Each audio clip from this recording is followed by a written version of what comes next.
Hello, my dear students. My name is Abhishek Gupta, and I am working as an associate professor in Hygiene Institute of Pharmaceutical Education and Research, Lucknow.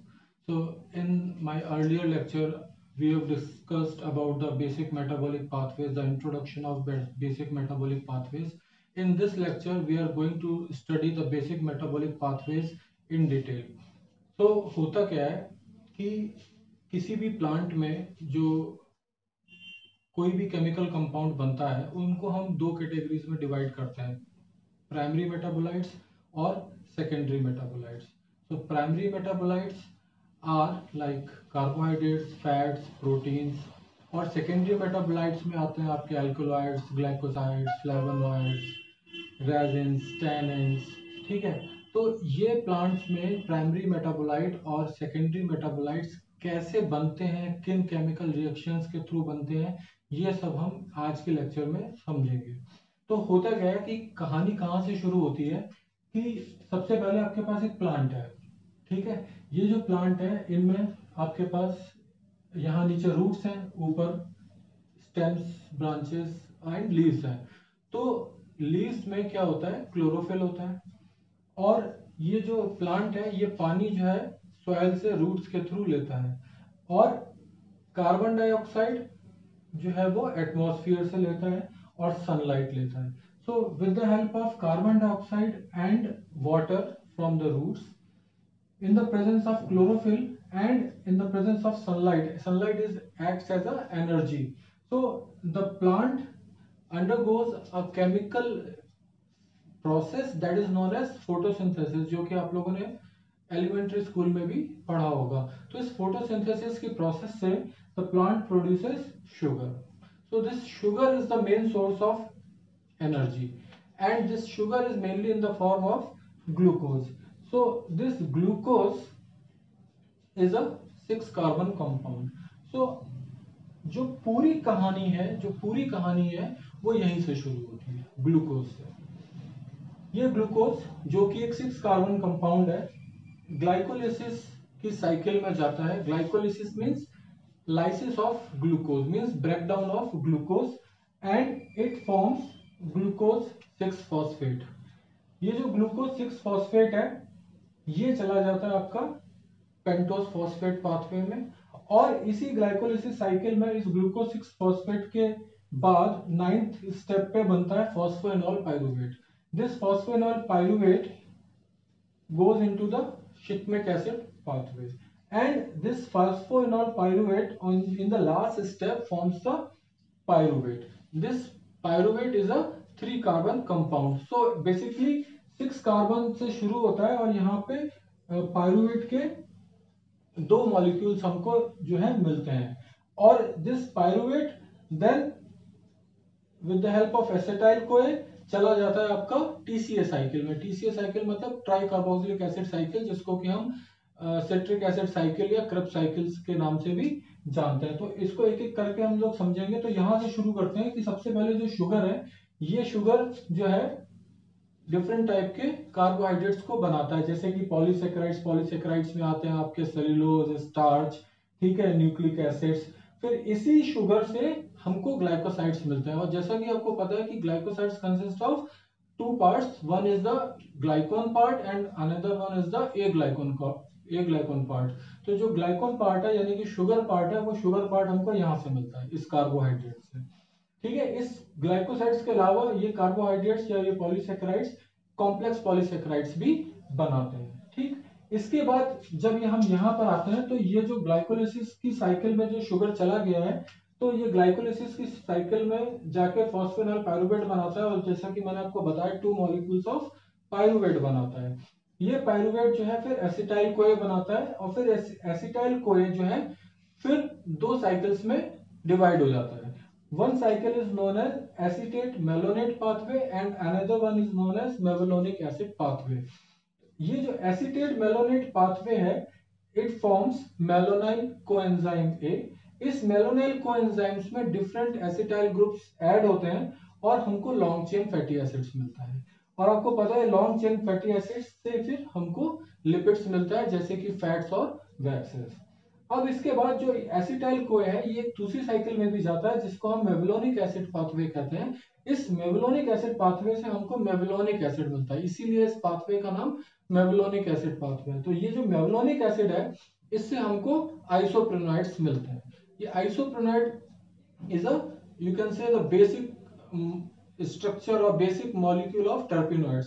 So this isoprenoids forms different type of terpenoids जैसे कि monoterpenoid, diterpenoid, triterpenoid, sesquiterpenoids, tetraterpenoids, polyterpenoids, and these terpenoids in the end forms volatile oil, or you can say volatile oil contains terpenoids. इसी आइसोप्रेनॉइड से हमको squalane मिलता है और ये squalane बनाता है हमारे different type of steroid compounds. इसके बाद ये जो एसिटाइल कोए है ये चला जाता है हमारा टीसीए साइकिल में, यानी कि ट्राई कार्बोक्सिलिक एसिड साइकिल में।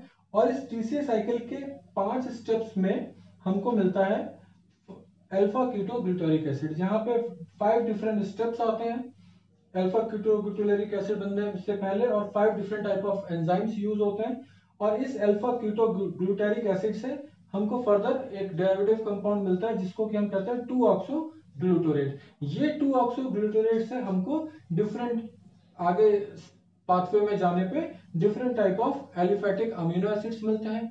और ये डिफरेंट टाइप के एलिफेटिक अमीनो एसिड्स से हमको डिफरेंट टाइप के प्रोटीन मिलता है, अल्कोलाइड्स मिलता है, कॉमेरेंस मिलता है, प्यूरिन्स मिलता है, पिरिमिडिन्स मिलता है, और डिफरेंट टाइप के फ्लेवोनॉइड्स भी हमको इस टीसीए साइकिल से मिलते हैं। So this is overall the different type of basic metabolic pathways which are involved in the plants and which gives rise to different type of primary and secondary metabolites। ठीक, एक चीज और है यहाँ पे कि जब यहाँ ग्लाइकोलाइसिस की साइकिल में जो फॉस्फोइनॉल पाइरुवेट बन रहा था, और ये यहाँ पे जो ग्लाइकोलाइसिस का जो साइकिल में शुरुआत में ग्लूकोज 6 फॉस्फेट बन रहा था, ये ग्लूकोज 6 फॉस्फेट मैंने आपको बताया कि पेंटोज फॉस्फेट पाथवे में चला जाता है। इस पेंटोज फॉस्फेट पाथवे से भी हमको न्यूक्लिक एसिड्स मिलता है जैसे कि डीएनए, आरएनए वगैरह, और इसी पेंटोज फॉस्फेट पाथवे से में हमको इरिथ्रोज 4 फॉस्फेट मिलता है। अब ये जो इरिथ्रोज 4 फॉस्फेट जो कि पेंटोज फॉस्फेट पाथवे से मिला है, और यहाँ पे फॉस्फोइनॉल पाइरुवेट जो कि हमको ग्लाइकोलिसिस से मिला है, मतलब 2 डिफरेंट साइकिल्स यहाँ पे चल रही हैं। एक तो साइड बाय साइड ग्लाइकोलिसिस चल रही है, और दूसरा क्या हुआ है कि ग्लाइकोलिसिस का जो इंटरमीडिएट कंपाउंड है यानी कि ग्लूकोज 6 फॉस्फेट जो कि चला गया है पेंटोज फॉस्फेट पाथवे में, और वहां उसने क्या बना दिया, इरिथ्रोज 4 फॉस्फेट। तो ये इरिथ्रोज 4 फॉस्फेट और ये फॉस्फोइनॉल पाइरुवेट ग्लाइकोलिसिस साइकिल से दोनों मिल जाते हैं, इनके बीच में कंडेंसेशन रिएक्शन होती है और ये चले जाते हैं शिकमिक एसिड साइकिल में। और जैसे कि नाम से पता चलता है कि शिकमिक एसिड साइकिल या शिकमिक एसिड पाथवे में जाने के बाद ये शिकमिक एसिड बनाते हैं। This shikimic acid is a very important intermediate compound and it is also a very good pharmaceutical active compound, and this shikmic acid is again in the process of this pathway will form different type of phenyl propanoid compounds, or you can say phenolic compounds जैसे कि flavonoids, phenolic acids, coumarins, lignins, tannins। इनके अलावा shikimic acid also give rise to 3 important aromatic amino acids. यहाँ पे जब हमने आपको बताया था टीसीए साइकिल में, तो टीसीए साइकिल में यहाँ हमने आपको बताया था कि हमको एलिफेटिक अमीनो एसिड्स मिल रहे थे जिससे कि हमको प्यूरिन्स और पिरिमिडिन टाइप के अल्कोलाइड्स मिल रहे थे। यहाँ हमको एरोमेटिक अमीनो एसिड्स मिल रहे हैं, वो भी 3, जिनका की नाम है फिनाइल एलानिन, टायरोसिन और ट्रिप्टोफैन। ये फिनाइल एलानिन, टायरोसिन और ट्रिप्टोफैन फिर आगे चल के डिफरेंट टाइप ऑफ एल्कोलाइड्स को बनाते हैं। तो बेसिकली इस पूरे पाथवे में, बेसिक मेटाबॉलिक पाथवे में प्राइमरी मेटाबॉलिक पाथवे भी है और सेकेंडरी मेटाबॉलिक पाथवे भी है। प्राइमरी मेटाबॉलिक पाथवे से हमको प्राइमरी मेटाबोलाइट्स मिल रहे हैं जैसे कि कार्बोहाइड्रेट, आपके प्रोटीन्स और फैट्स, और सेकेंडरी मेटाबॉलिक पाथवे जो चल रहे हैं जैसे कि शिकमिक एसिड, ठीक है, जैसे कि यहाँ पे ग्लाइकोसाइड्स मिल रहा है, तो इनसे हमको डिफरेंट टाइप के सेकेंडरी मेटाबोलाइट्स मिल रहा है। कौन कौन से, glycosides, flavonoids, phenolic acids, coumarin, lignin, tannins, इसके अलावा यहाँ पे हमको एरोमेटिक अमीनो एसिड से जो अल्कोलाइड्स मिल रहा है वो, फिर आपका यहाँ पे terpenoids, volatile oils, alkaloids, flavonoids, coumarins. So these are all secondary metabolites. और हमको प्राइमरी मेटाबोलाइट में देखिए यहाँ पे कार्बोहाइड्रेट मिल रहा है, ठीक है। यहाँ पे हमको एसिटेट मेलोनेट पाथवे में हमको लिपिड्स यानी कि फैट्स ऑफ एक्सेस मिल रहा है। यहाँ पे हमको अमीनो एसिड यानी कि प्रोटीन मिल रहा है। यहाँ हमको अमीनो एसिड यानी कि प्रोटीन मिल रहा है। तो protein, fats and carbohydrates are the primary metabolites which we get from this pathway, and different type of secondary metabolites also we get from this pathway. So this is a basic concept of metabolic pathway that occurs in plant. और ये जो सारे pathways हैं, ऐसा नहीं होता है कि एक पाथवे चल गया फिर दूसरा पाथवे चलेगा फिर तीसरा, ये सारे के सारे साइमल्टेनियसली चलते रहता है। एक तरफ यहाँ पे ग्लाइकोलिसिस चल रही होती है तो दूसरी तरफ यहाँ पे पेंटोस फॉस्फेट पाथवे चल रहा होता है, और ग्लाइकोलिसिस से जो हमको ग्लूकोज 6 फॉस्फेट मिल रहा है वो तुरंत जाके पेंटोस फॉस्फेट में चला जाता है। पेंटोस फॉस्फेट से जो हमको इरिथ्रोस फॉस्फेट मिल रहा है, इरिथ्रोस फॉस्फेट मिल रहा है, वो हमारा शिकमिक एसिड साइकिल में चला जाता है। और इन सारी की सारी रिएक्शंस में एंजाइम्स, कोफैक्टर्स एक बहुत बड़ा रोल अपना निभाते हैं, क्योंकि कोई भी रिएक्शन यहाँ पे बिना एंजाइम्स के नहीं होती है, क्योंकि बिना एंजाइम के कोई भी कैटालिटिक रिएक्शन इम्पॉसिबल है। अगर कहीं पे कोई एंजाइम मिस हो जाएगा तो आगे की प्रोसेस भी नहीं होगी। और अगर प्लांट को लगता है कि हमारा ये जो मेटाबोलाइट है ये एक्सेस में हो गया है, तो वहां पे फिर यही एंजाइम्स एक फीडबैक मैकेनिज्म के थ्रू फीडबैक इनहिबिशन करते हैं और हमारा जो एंड प्रोडक्ट है वो बनना बंद हो जाता है। तो इस तरीके से इन सारी एंजाइम्स की मदद से हमको जो है डिफरेंट टाइप के मेटाबोलाइट्स मिलते हैं। So this is all about basic metabolic pathways. Thank you very much.